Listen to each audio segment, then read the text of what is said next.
Han er ikke en fucking rapper, men mere en historiefortæller. Så lyt til Low-Key, hvad han har at sige. Lykke til det her, homie. Det hele starter med en ung knæks tanker. Fortæller sin historie, mens han rammer takter.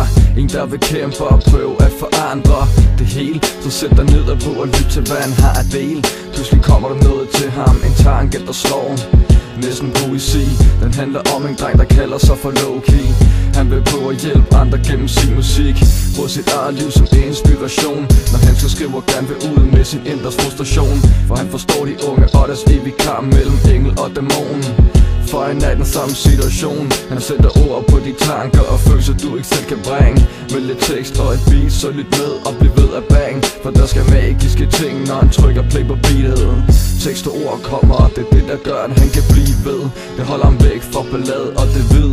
Hvis du vil med, så hop med på vognen. Hold næsen på posen og lad være. Hold dig op til klokken lort om morgenen. Han skal nok støtte når samfundet vender der ryggen. Så sæt hans musik på og lad ham guide dig gennem helvede til du ender ved lykken. Det her er hans historie.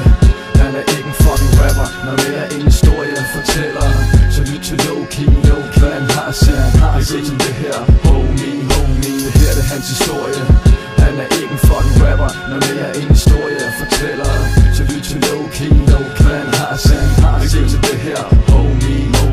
Første gang han hørte rap var han solgt. Fik sit første album af sin bror, fuck han var stolt. 10 år så ret ung af sin alder. Sad på sit værelse og hørte dominologi, mens han nikkede luftens skaller.